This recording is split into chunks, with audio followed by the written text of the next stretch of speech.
الحمد لله رب العالمين والصلاة والسلام على المبعوث رحمة للعالمين وعلى آله وصحبه وأزواجه أجمعين أما بعد.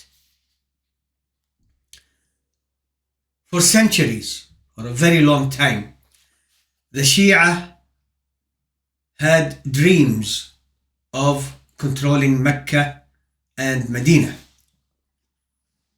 What better platform to reach Muslims all over the world than Mecca and Medina, visited by countless Muslims every year from all corners of the world for Hajj and Umrah. And the Shia believe that having access to Mecca and Medina and control, it means they are going to spread the Shia religion all over the world. Simple, isn't it? Also, controlling Mecca and Medina is revenge against Islam itself. You see, the Shia believe the Quran was changed and corrupted. They don't believe in the Sunnah of Rasulullah sallallahu alayhi wasallam because they don't believe in the companions who received and transmitted the Quran and Sunnah from Rasulullah sallallahu alayhi wasallam, the companions of Muhammad radiyallahu anhum ajma'een, and they accuse Aisha of being a zaniya and the companions of being all kuffar except for 14. They want to take revenge on Islam because their religion is not Islam. What Muslim doesn't believe in the Quran and Sunnah and the companions? That's not a Muslim. So this is the second benefit. Money, of course, is always on their minds. There are other reasons. Let's talk about these three today, especially the first one. Sorry, the asthma. So, spreading the Shia religion is a part of the psyche, the dream of the Shia. And through Mecca and Medina, they believe it will be it. Success. They can reach all Muslims now through Mecca and Medina. So they always had designs on Mecca and Medina, and they've been working on it very hard for centuries and centuries. When Khomeini, don't smile when you say his name, when Khomeini took over Iran, they put into action the current Shia design on Mecca and Medina. First of all, Khomeini suppressed the Muslims in Iran. The Iranian, Persian, Sunnis, Muslims, Turks, Blush, Arab, Turks, I said it. What about all the other nations that are in Iran who are not Shia? The Muslims, they suppressed them very, very harshly. And they wanted to spread Shi'ism, the Shia religion, into outside of Iran. They spent tens of years on that, and Allah knows how many billions of dollars. In the meantime, the economy of Iran collapsed to a significant extent, and because they're concentrating on taking their religion, causing trouble among Muslims, taking their religion to other areas and controlling other areas. They're not worried about the people in Iran itself, including the Shia, because always the ruling elite are the ones who benefit. Well, anyway, they didn't care if these people had adequate access to food, money, medicine, water. Their dream was to start expanding the empire step by step. You had first the Iraq-Iran war. Then Afghanistan was invaded by America, causing the death of hundreds of thousands of Muslims.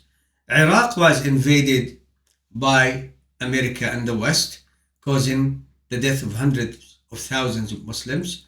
Both in Afghanistan and Iraq, millions of Muslims had to leave and escape from the carnage.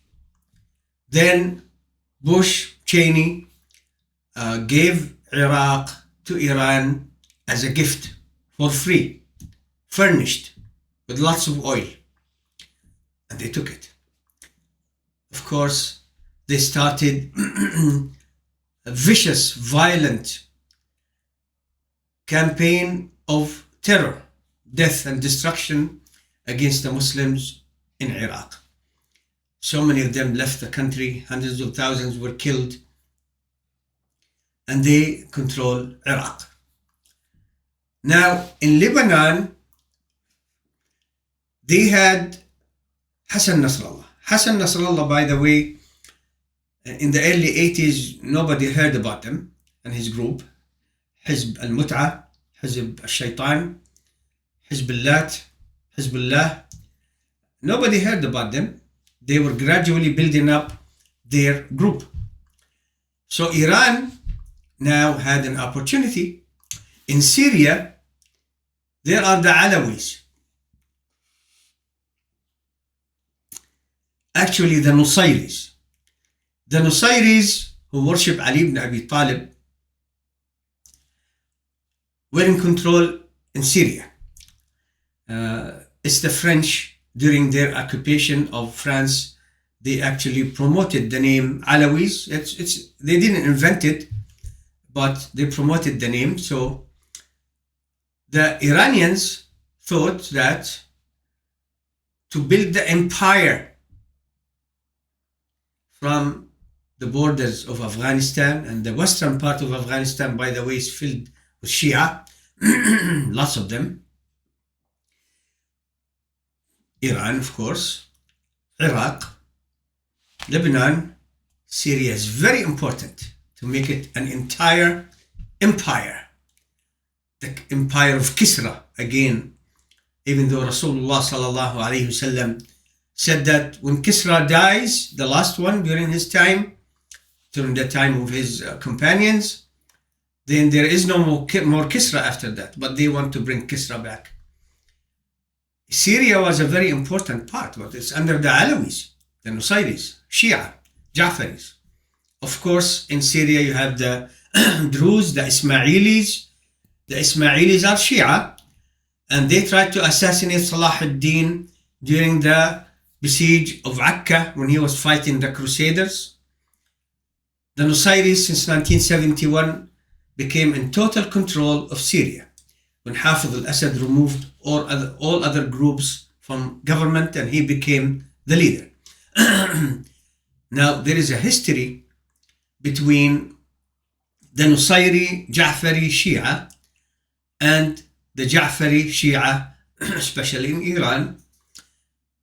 How bad are you being a Shia that the Shia call you a kafir?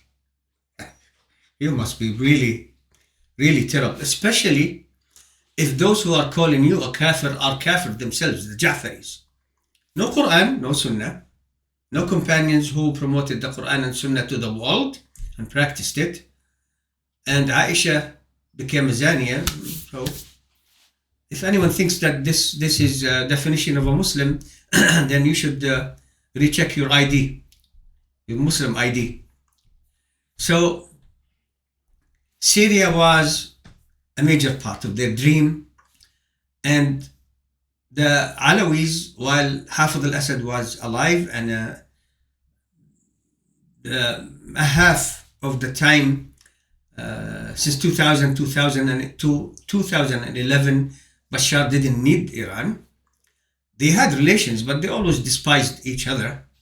Then the uprising started 2011, and it led to division in Syria. The Alawis and their supporters killed 600,000 Muslims. Countless of them disappeared or put in jail. Did you see the images? Keep them here. Don't forget them. And close to 10 million, maybe more, Sunnis left their homes inside the country or to other countries outside of Syria. But his regime was getting weaker and weaker and weaker, and to the point that he needed help. He turned to who? He didn't turn to the Sunnis, of course, because Nusayris know that the Sunnis believe they are kuffar because they are kuffar. And Nusayris believe that the Sunnis are kuffar. And the Nusayris believe that the Ja'faris of Iran and Iraq are kuffar. And the Ja'faris believe that the Nusayris are kuffar, which is the closest kafir, Iran. So they invited Iran to come and support the regime in Syria. They also invited Putin. I ask Allah subhanahu wa ta'ala to gather Putin with Bashar al-Assad in the same place on the day when they go back to him subhanahu wa ta'ala, and they will. One day they will, like everyone dies. So he needed help. He was weakened and he needed help. The mullahs of Iran went crazy. This is the dream, half of the dream, to have the Kisra empire again from the borders of Afghanistan, through Iran, through Iraq, through Syria and Lebanon, where Hezbollah worked slowly. Nobody knew about Hezbollah, by the way.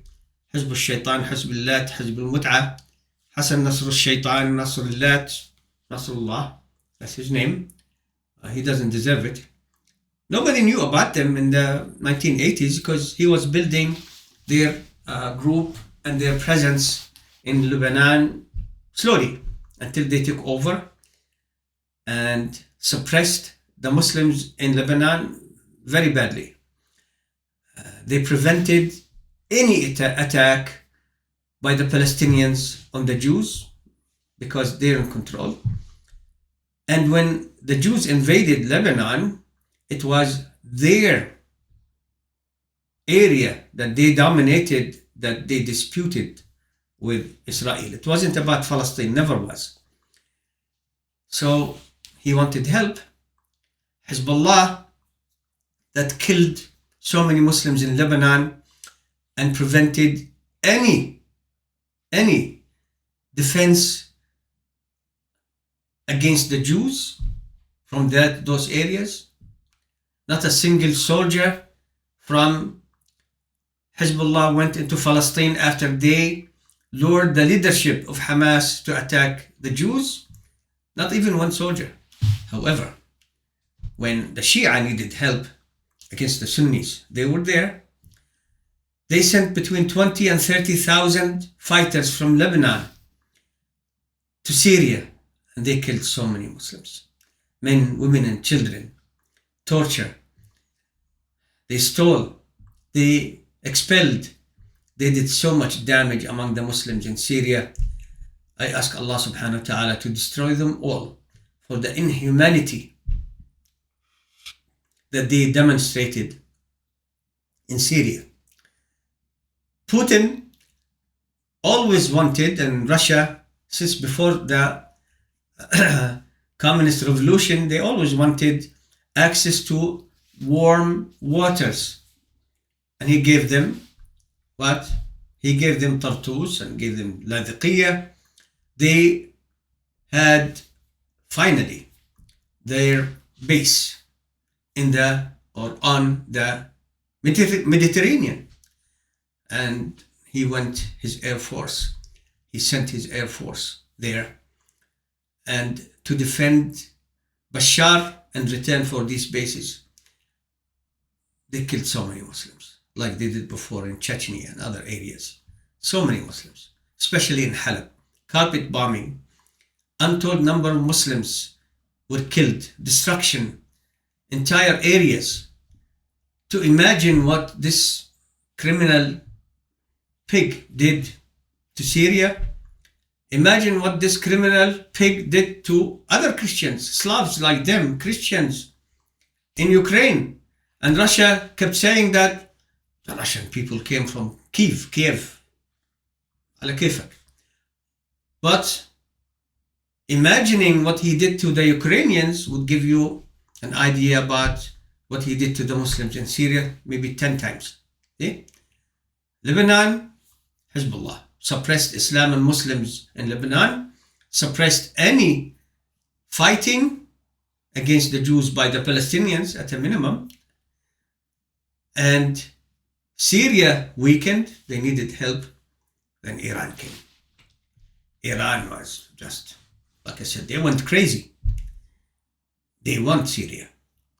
They thought this is their time, this is their chance, and the empire is coming. They sent so many soldiers and officers to organize the killing of the Muslims in Syria. So much killing. Expulsion, theft of land, homes and farms. You see, the Iranian Shia, and whenever you hear me say Iranian, I'm talking about the Shia. I'm not talking about our Muslim Sunni brother Iranians, Pharisees, Furs in Iran. They are our brothers and sisters. They're Muslims. I'm talking about the Shia. So these people in Iran, the Shia, as I said, this is their dream. And they came to kill the Muslims in Syria. And they did to Syria what the Jews did to us in Palestine. Settling in areas where Muslims were killed or evacuated, expelled, little by little. That was their dream. They were sending so many Iranian, Ja'fari, kuffar to settle in Syria, especially since between 10 and 12 million Muslims had to depart Syria. And so they think it's just empty land to establish the kingdom of Kisra again, because they didn't believe in Islam. The religion is not Islam. It always was about revenge against Muslims, the companions, for bringing Islam to their area and destroying the Kisra who they used to worship before. Anyway, their dream. So they wanted to settle in Syria. And the plan was working until just 2 weeks ago. Of course, Bashar al-Assad still had 200,000 to 300,000 soldiers. His army wasn't completely, weakened. They still could kill. They did kill, of course, with support and help from Putin, Khamenei, Hassan Nasrallah. They killed 600,000 Muslims in Syria, millions expelled. But his army wasn't like it used to be, and he needed help. So he surrendered to Iran, and Iran was working, of course, through Lebanon. And he thought he's in there. Khalas, he's not going anywhere. If you look at the images of his palace when he ran away, it seems he wasn't thinking at all that he's gonna lose. Look at the palace and all the cars. He thinks he's Jay Leno or something. All these cars, Maserati and Ferrari and whatever. All the food. But it's still neat, the whole place, because he didn't think he's gonna have to leave it. Subhanallah. His father took over Syria 1971. He was in government. He removed all other sects and gave the government completely to the Nusayri sect that Imam Ibn Taymiyyah and 90 other major scholars of Islam, including Ibn Baz and Al-Albani, called kuffar. Ibn Taymiyyah actually said they're more kuffar than the Jews, the Christians, the Mushrikeen, and the fire worshippers. So the Nusayris in Syria, they're kuffar. He's a Nusayri. They don't believe in anything. Allah knows what they believe in. They worship Ali ibn Abi Talib. Inshallah, we'll talk about their creed if Allah allows us. So he didn't think he's going to lose it. He was just sitting there. And then from 1971 to 2-3 weeks ago, they thought, we're sitting here, and a large segment of the Alawi Nusayri sect supported the government in their brutality. Also, many so-called Sunnis, Shabiha, supported the regime. But many Alawis did not benefit. Many of them didn't like this Al-Assad family. Anyway, so they thought he's sitting there, not going anywhere. 71 all the way to just 3 weeks ago. Count how many years they thought they were sitting and not going anywhere. Then Allah's decision came. And what happened in Gaza is that the leadership of Hamas was lured into attacking the Jews because we're going to support you. We're behind you. Yeah, we're behind you, but actually our back is to your back so that we can run in the opposite direction. Well, anyway, we're behind you. We'll support you. They didn't send a single soldier to help the Palestinians. Iran never fought the Jews or Americans. Hezbollah didn't send soldiers to support the people of Gaza. People of Gaza didn't support them at all. However, when they sent soldiers to kill the Muslims in Syria, Hassan Nasrallah sent between 20 to 30,000 fighters. Not even 100 went into Palestine to fight the Jews to relieve the pressure on our Muslim brothers and sisters in Gaza. So 71 all the way until 3 weeks ago, what happened? So what happened in Gaza is that the Jews, Netanyahu, he doesn't want to go to jail, just like Trump, and he's willing to destroy the whole country by fighting everybody so he doesn't have to go to jail and other things. So this time they seriously damaged Hezbollah to the point that they killed the leadership and many fighters. Don't buy beepers from the companies that have relationship with the Jews. Just a reminder. I don't know who uses beepers anymore, but Hezbollah was. So they destroyed the leadership and hit them very hard until Hezbollah surrendered, betrayed Gaza, and the leadership of Gaza, Hamas, was also wiped out, and said, okay, take care of yourself, ma'a salama, and they made peace with the Jews. Iran, that was supporting, of course, Hezbollah, and what's happening in Syria, they never sent any soldiers to help the Palestinians, but they sent so many to Syria to take over Muslim land and make it a Shia land. And the Jews were hitting them over the years because it's a challenge of power. It's not about Palestine. It's about control. After what happened in Gaza, the Jews also hit Iran very hard, and that made the Shia leadership in Iran realize that it's not worth it.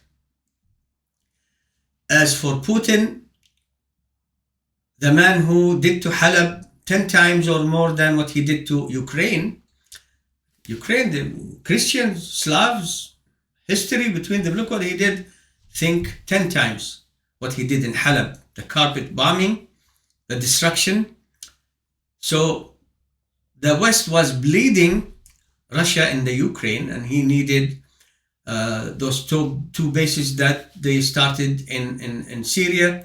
And the Russians always, for centuries, wanted access to warm waters. And it was their opportunity when Bashar al-Assad said, hey, come, give you Ladiqiyah and Tartus, and you can have bases there. And they started bases. He had to take much of the weaponry from there so he can still keep killing Ukraine. And Bashar al-Assad is just a fly. Putin doesn't care about him. Anyway, so the weakness was with regards to Russia in Ukraine. Iran spent so much, their economy is really in bad shape, because anytime you want the destruction of an economy, give it to a mullah to manage. And also Israel hit them very hard. Israel hit the Iranians and Syria, the Shia, very hard. They hit Lebanon very hard. And when I say Israel, it's the West. Israel is just a commercial enterprise that West started in that area. Anyway, so they said also to Hezbollah, مع السلامة, and they said to Bashar, مع السلامة. So this is some kind of a unique situation that didn't happen in 2011. I was always against the rebellions that people call the Arab Spring. They led to disasters, each one of them, including in Syria. Anyway, this time the leadership of the Muslim Sunnis in Syria thought that this is our chance. Russia, they're concentrating on Ukraine. They took much of the weaponry. Hezbollah surrendered to the Jews, and they don't have the power to go help Bashar al-Assad anymore. Iran is in very bad situation, including militarily, and they are not willing to fight for Bashar al-Assad. And Bashar fell within 10 days. From 1971 all the way to 3 weeks ago, Bashar fell within 10 days. La ilaha illallah. So they struck actually at a very what can I say? Good time. It's a good time that they start this. They brought down the government in Syria of the Nusayris and those who supported them. It was the time for them to act, really, because all the supporters of Bashar al-Assad, they were in really bad shape. Now, la ilaha illallah. So, before I give the summary, I want to say something here.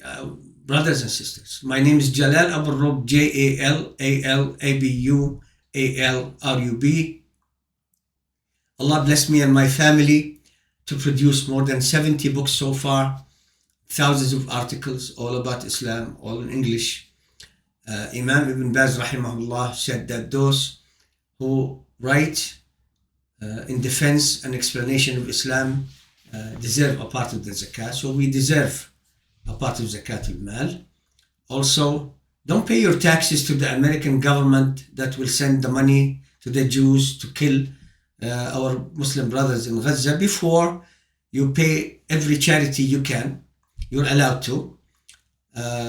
First you pay the charity, then if you have to send the taxes, you send the taxes. But we have a 501c. Why don't you help our da'wah project? Our website is islamlife.com, ISLAMLIFE, islamlife.com. My email, islamlife@gmail.com. Facebook, islamlife2. YouTube channel, islamlife2. On the website, islamlife.com, please donate. For Allah's sake, help us so we can continue working. We are doing so many aspects of da'wah that, wallah, sometimes I'm thinking if Allah extends the time every day into 50 hours, I'm gonna work 2-3 times what I'm working already. And still we have so much to do. Please donate, support us, help us. The summary. Because of what happened in Syria, and alhamdulillah, Allah gave Syria back to the Muslims and destroyed the plan of the Ja'faris, the design to restart the Kisra empire from the borders of Afghanistan all the way to the Mediterranean.